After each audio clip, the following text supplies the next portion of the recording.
This is from a recorded talk. And so we have a day off from work now. We've come here to practice. And we all know already that for us being able to live in this world, that we need to depend upon these four requisites. We need food, we need clothing, shelter, and medicine. And these are the things that we depend on. Our houses that we live in, we need these. But if our hearts don't have Dhamma, then they also won't have any happiness in them. They'll just be suffering.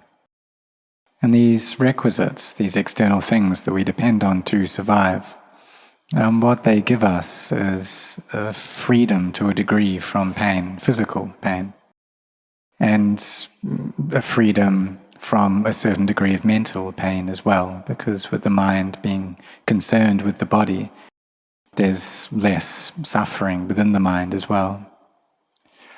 But the heart still has this ignorance, craving and clinging within it, and these things cover over the mind. And they make it really try and grasp after things, try and get too much, and that gives us excessive suffering. And this can carry on until our hearts just can't take it anymore.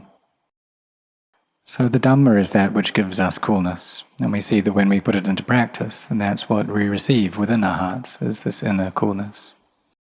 And so when our hearts are imbued with Dhamma, then they have this peace within them. But if they're lacking this quality of Dhamma, then they'll be hot, they'll be aggravated, and this heat just increases and increases. And the fires of greed, hatred, and delusion burn in the heart. And so there are these three fetters, these three kilesas, and things that we hear about very often, this greed, this anger and delusion, that make the heart suffer. And so we see when anger arises, then we say our hearts are very hot, and they're not peaceful at all. When greed comes up, we want too much of things, and we want things and try to get them in a way that is immoral. Then a lot of suffering appears within the heart. And if we attach to me and mine too much, then the heart becomes very hot, it becomes full of suffering. And so there's just this pain, the suffering that arises within the heart. But the Buddha also taught that all qualities, all phenomena, they have causes which gives rise to them. He taught the causes of these phenomena and also how when those causes are absent, then that thing itself will stop. And so all things are this way. They all have causes which make them arise. And whether it's happiness, whether it's suffering, these are all Dhammas, these are all phenomena which have causes and conditions which give rise to them. That they don't just appear out of thin air, they don't just happen haphazardly. And it's not like we're just sitting here not doing anything and suffering or happiness arises. That's not the case. There are causes and conditions which bring about these things. And so when we know these causes and conditions, and know what gives rise to happiness, what gives rise to suffering, then we should try to make sure that we don't put in these causes for suffering. And what is that cause? Well, it's craving. And there are these three kinds of craving. There's the craving for sensuality, craving to be and become, the craving to not be, to not have. And these are the causes for suffering to arise within the heart. And so the Buddha taught us about these four noble truths, that of dukkha, or suffering, the cause of dukkha, its cessation and the path leading to that cessation. And so this dukkha, it's kind of this being ill at ease, having a lack of ease within the body and within the mind. And the cause for that is this craving. If there's no craving, then that dukkha can't arise. And even though we don't want to experience this, we don't want to experience any pain or suffering, and sometimes we do feel this, and we feel like we just don't want it at all. We don't want for our minds to be that way. They may be full of greed, full of anger, full of delusion. They may be scattered all over the place and chaotic, or a mess. And we don't want it to be that way. But these things, they have their causes, which give rise to them, and that is tanha, this craving. And so if we feel like this, and we don't want for it to be this way, I feel very stirred up and chaotic, and we don't want that, then that's just even more craving, this vibhava tanha. And if we get or find amusement and pleasure in sights and sounds and tastes, tactile sensations, this too is a kind of craving. And if we just want to experience more of that, get more and more of that kind of happiness, then that's bhavatanha, another kind of craving. So if we don't have mindfulness, if we don't have wisdom, then there'll just be this craving, constant craving, and this constantly provides the causes for suffering to arise. So the Buddha taught us the cause of this, the cause of suffering. And it's natural that our minds don't want to experience this. They don't want this suffering. But in their present state, they do have this craving still. And this craving arises due to delusion. And so we need knowledge to fix this problem. We need wisdom there. We need to have right view. And this right view is the first aspect of the Noble Path. And if we can get our views right, then everything else will be right, all the way down to right samadhi, samma samadhi. So the whole of this path of sila, samadhi, panya, of virtue, collectedness, and wisdom, it will all be correct.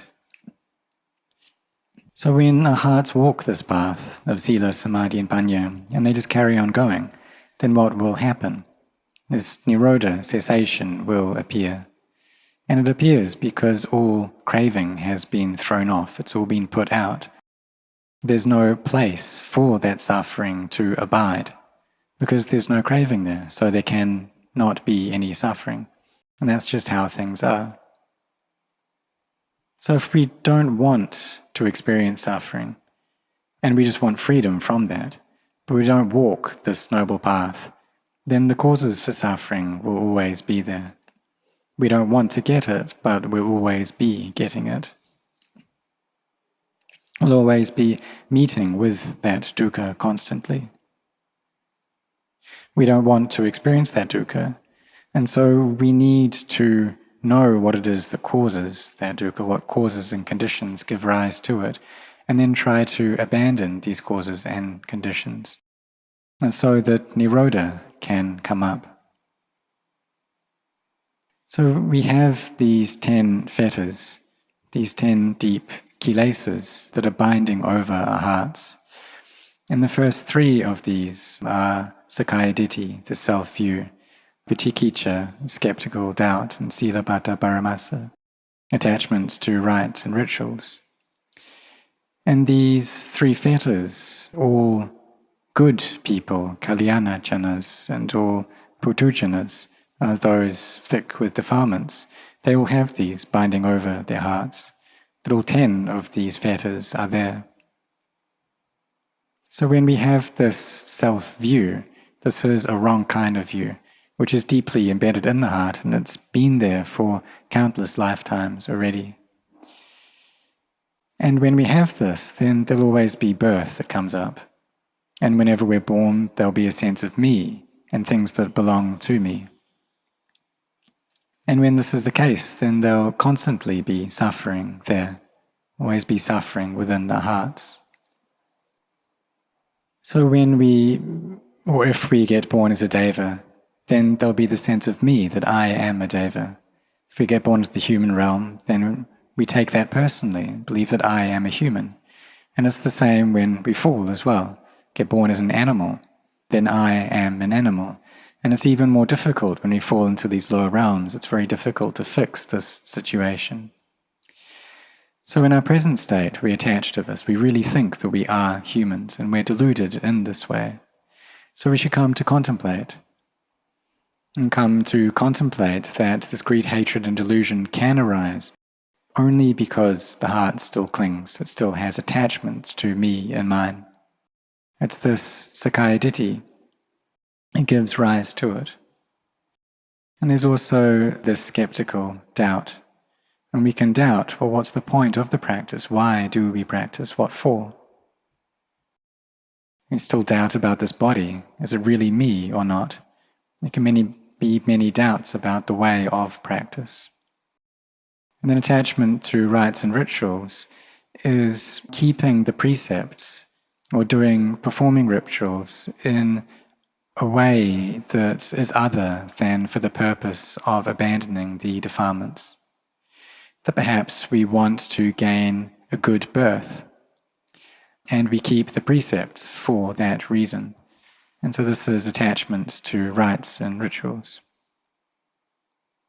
So when we practice, then initially we are generous, we keep our virtue well, and we listen to the Dhamma. And this is for the purpose of abandoning these three lower fetters. And how do we put them down? How do we abandon them? We have to walk this path of Sila, Samadhi and Panya, and this is what is able to let us cut off these three fetters. And when we walk this path, and our minds are well established on this path, then we'll gain a right view, this view into not-self, that replaces the view of self. And then we're able to abandon and put down the things that we consider to be me and mine. Because when we're born into this world, we're met with all of these conventions, and then we cling on to these conventions. And so our hearts can't experience liberation. So we should practice and then contemplate into this body and see how the body has this breath coming in and going. And we just watch that breath until the mind becomes peaceful, becomes well established. And there's joy, rapture that arises within it. These qualities of vitakka, vichara, piti, sukha, ekaggata, the initial and sustained application of the mind, and then joy, happiness, and one-pointedness, one-placedness. And the mind meets with stillness and peace and respite here. And then we use this calm to contemplate into the body, to contemplate that the Buddha taught that this greed, hatred, and delusion comes up because of the attachment that we have to this body as really being me. And so we should contemplate, is it actually me? And just carry on doing this. Reflect upon the nature of all material things. Do they have the nature to deteriorate? Do they change following the laws of nature? Do they have to finish? Do they have to die? Perhaps we've listened to these things before, but our understanding isn't clear, and so we still cling on to them. Our mind wants for these things to last forever, to be the way that we like them forever, but this just simply isn't possible. Because all the things in this world, they're constantly arising and ceasing, and this is true as well for these bodies of ours.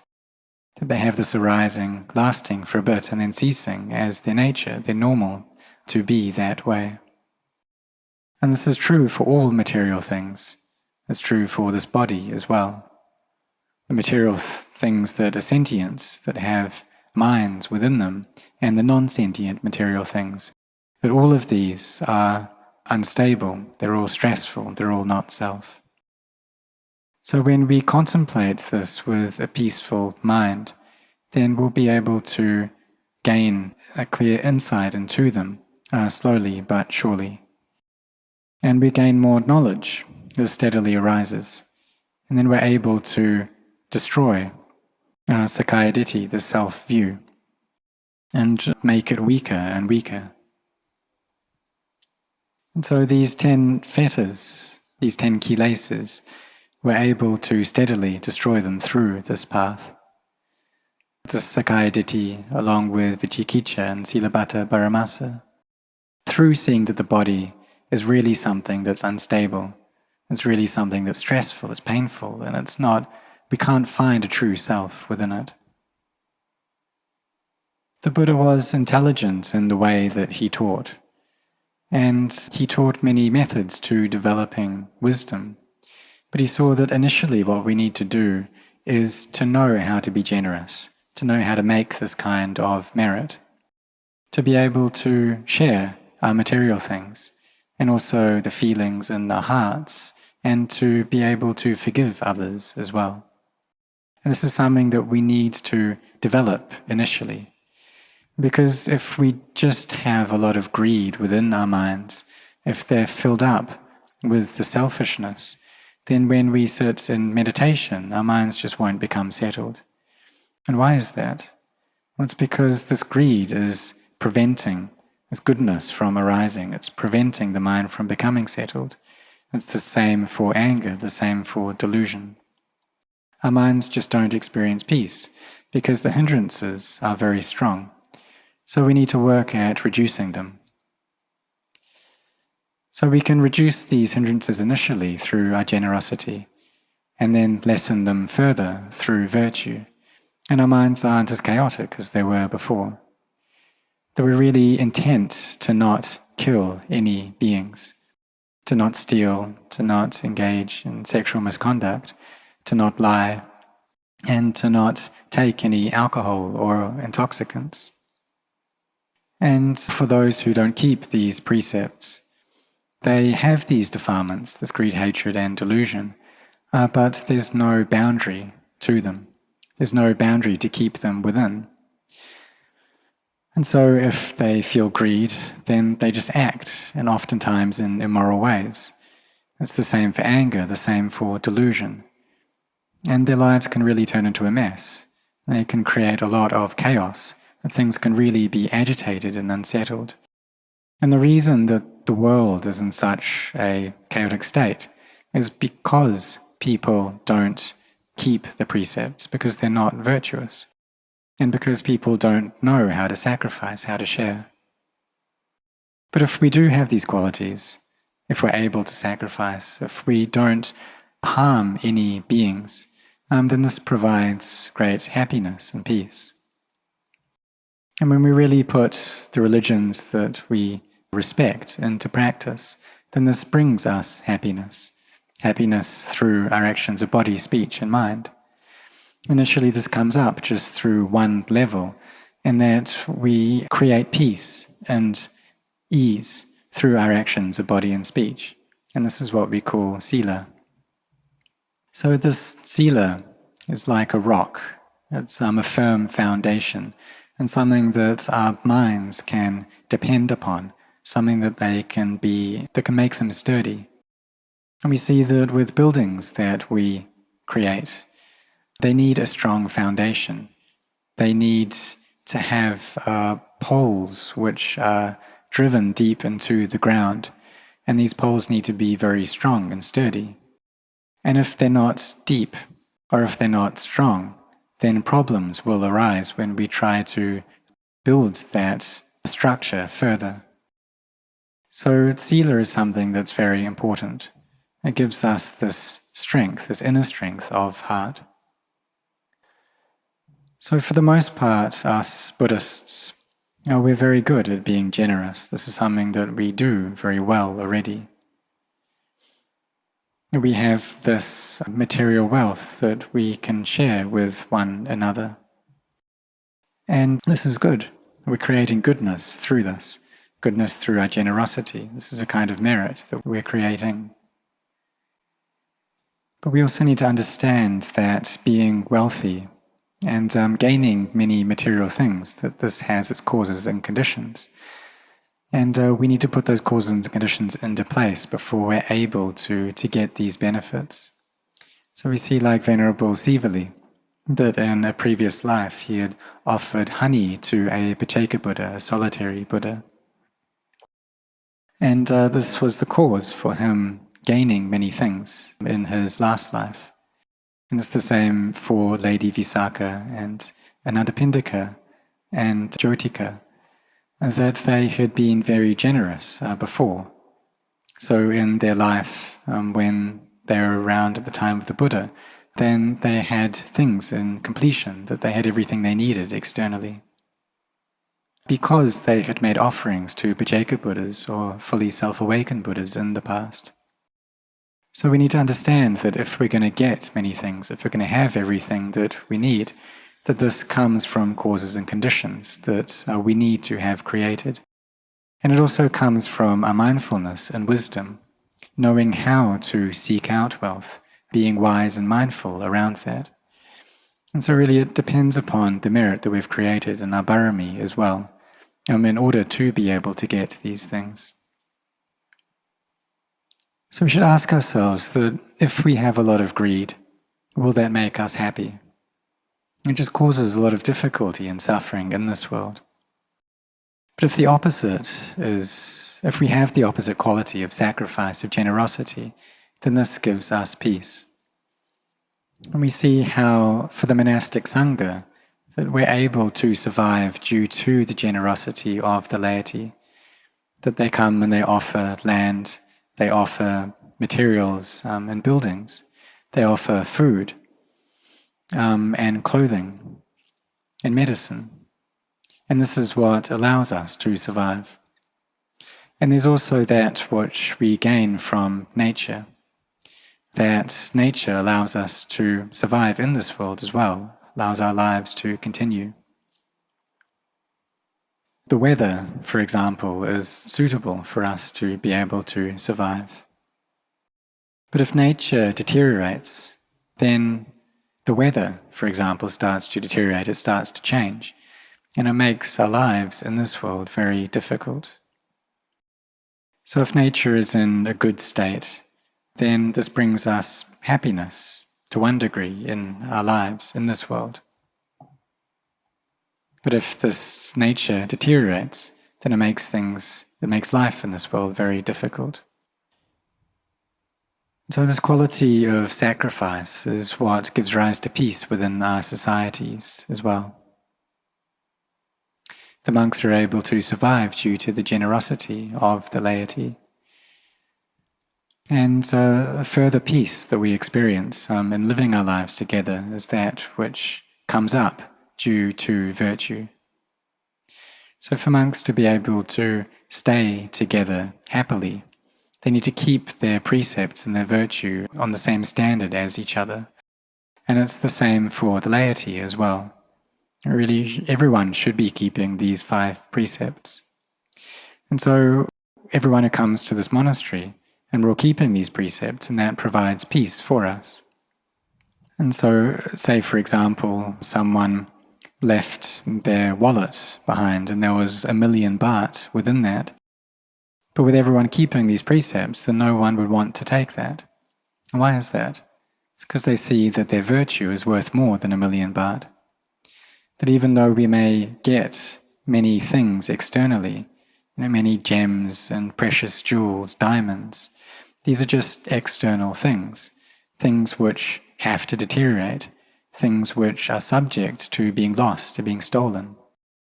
But our Sila is a noble wealth, something that no thing is able to take away from us. It's this wealth which exists within our hearts, and it's very important.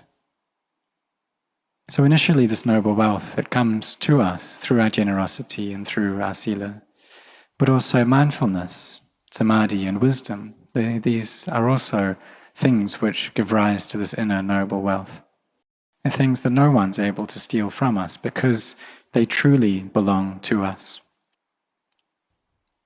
And so we should try to develop this inner wealth, develop our own hearts, so that they gain wisdom. And this wisdom is what's able to destroy and defeat these defilements. It's what allows us to abandon greed, hatred, and delusion. So for us, we're already generous. We've taken up the precepts already. And so what's left is for us to cultivate our hearts. You see that each life that the Buddha had previously as a bodhisattva, that he cultivated his paramis. He cultivated generosity, he cultivated virtue. So his life as Vesandara, he cultivated this virtue of generosity, that he was willing to give up his children, his wife, that all his possessions, for the sake of peace, for the sake of developing meditation, and for becoming a fully self-awakened Buddha.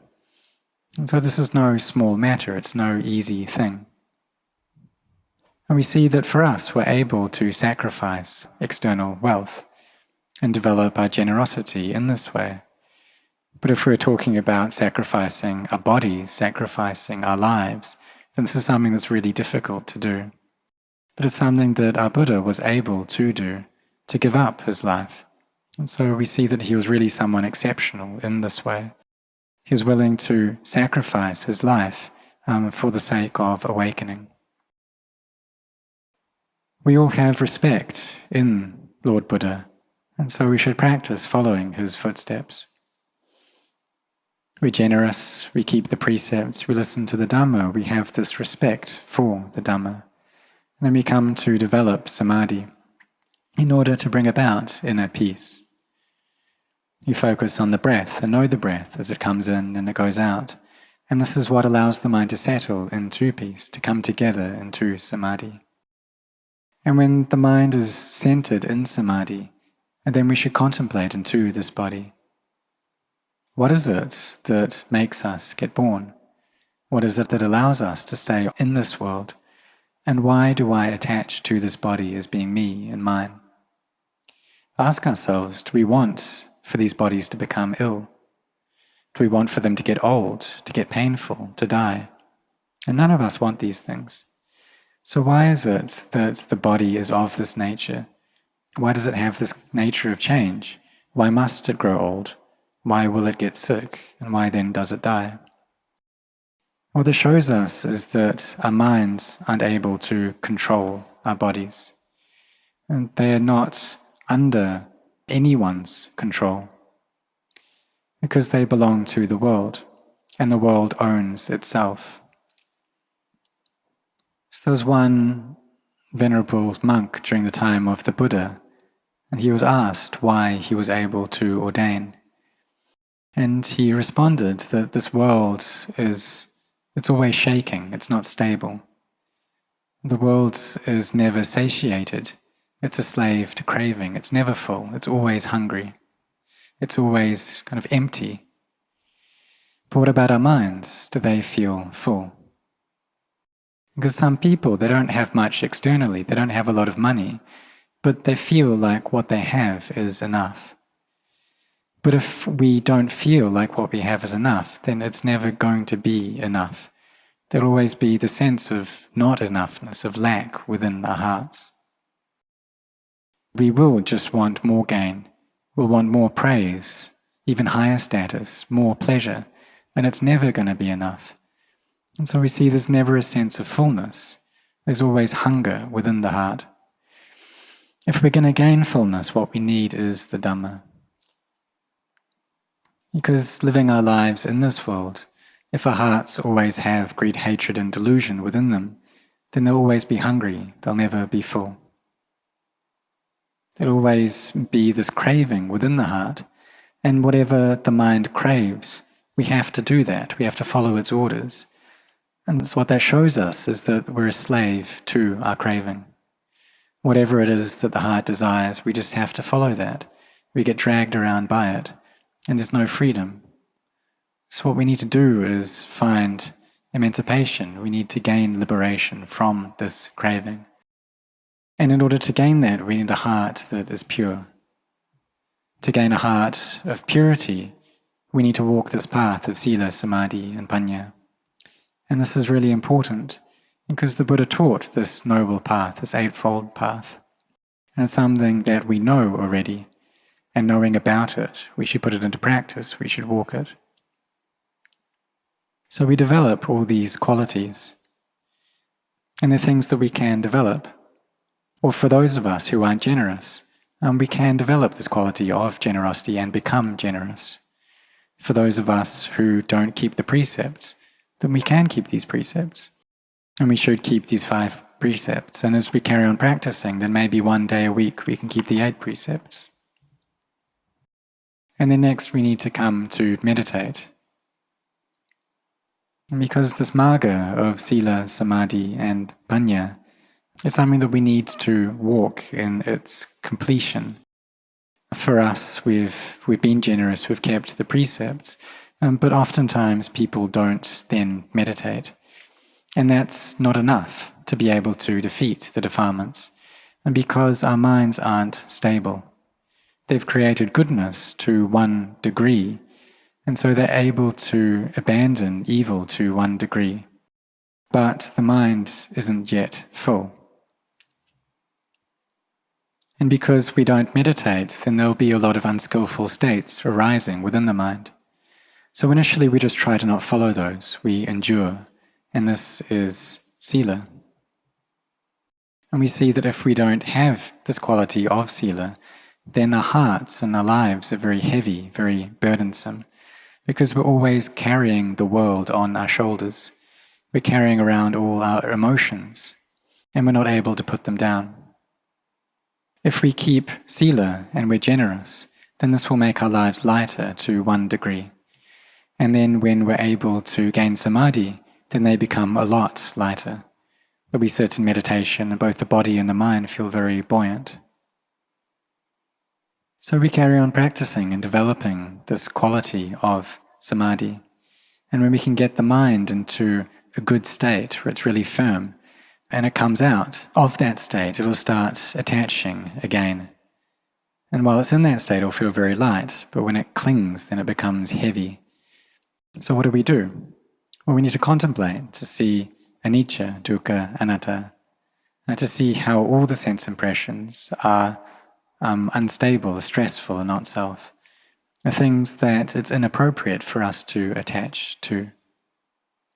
Contemplate that these lives must end in death, that there's no true self to them, that when we die, there's no me, there's no mind left anymore. And when we think in this way, then our minds can become quite light, we're able to put things down. If we don't have good virtue, then the number of times that we have to be born and die in the cycle of samsara is huge. There's many, many lives. But when we have this quality of virtue, and we're able to establish the mind in samadhi, and then we're able to give rise to wisdom, and then we're able as well to abandon greed, hatred, and delusion to one level.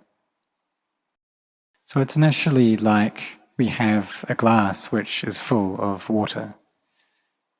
We can say that it's like a mind which is full of these kilesas. And so if we're going to make this glass lighter, then we have to reduce the water in it. We have to make sure that water gets less and less. So when we're able to put down or abandon greed, hatred, and delusion to one level, it's like the glass goes from being entirely full to being 3/4 full. And that's because we've walked this path of Sila, Samadhi, and Panya, and we're able to put these things down. We're able to destroy the defilements to one degree. This shows that in this state that one has become a sotapanna, and there's no 8th life. At most, there's 7 lives. And then in the middle level of a sotapanna, it's 3 lives left. In the foremost level of a sotapanna, there's just 1 life left. So there are these 3 levels, 7 lives, 3 lives, and 1 life. So in order to get there, we need to just carry on developing our barami, our spiritual virtues. Just carry on trying and practicing. And really getting the mind into the state of samadhi, developing generosity, being virtuous, developing meditation. And these are all inner wealths that we gain. And we also need this wealth of wisdom as well. And seeing all external things, all material things in this world as being unstable, stressful, and not self. When we see that it is this way, then we'll know that we're not able to take anything with us. That really nothing in this world actually belongs to us. It just belongs to the world itself. That these things, they will exist within the solar system, and they can't be taken outside of the solar system. That we're not able to take anything with us. The body is something that we just rely upon temporarily. And so this is something that we should contemplate and think about every single day, that we just live in this world temporarily. We're not able to take anything in this world with us. So for those people who have intelligence, they'll use their lives to create goodness, good karma. For those people lacking intelligence, then they'll use this life to create bad karma. And in that case, when they die, then there's a high probability that they'll go to a place of suffering. But if we create inner brightness as goodness within our hearts, then there's a great opportunity that when we die, we'll go to a good place, a happy place. So we need to abandon ignorance, craving, and clinging. We need to abandon this self-view, skeptical doubt, and attachments to rites and rituals. This is something that we need to work on here in this present moment, putting these things down, abandoning the sense of self, and bringing about right view into not self. And so we ask ourselves, this me and the things that belong to me, are they actually real? Are they actually this way? You see that we're able to survive in this world just due to this breath, this in-breath, this out-breath. Ask ourselves, if we're not breathing, how long can we survive? And not long time at all, we'll die. If we don't take in any water, then in not many days we'll die. We hear maybe that some monks or ascetics, they're able to go without food for a long time. But water is something that we can't abstain from for long periods, and that we will die if we don't drink water. And this breath, that's even more true for the breath, that if we stop breathing for just 5 minutes, then we'll die. And every being, every animal is like this, or all the people rather in this world are like this. And we depend upon these 4 elements for our existence. And when this earth, water, fire, and air comes together, then the body is formed and it becomes strong. But if these start to deteriorate or they get out of balance, then what happens? Well, illness arises. So we should reflect and see how this body is not me, it's not mine. And a Sotapanna is one who has seen this to one degree, and this knowledge steadily gets deeper and deeper. In order to gain this state, we need the state of Samadhi, so that the hindrances are put at bay, and then we're able to contemplate in order to extract the self-view from our hearts. And through doing this, then this glass of water gets even lighter.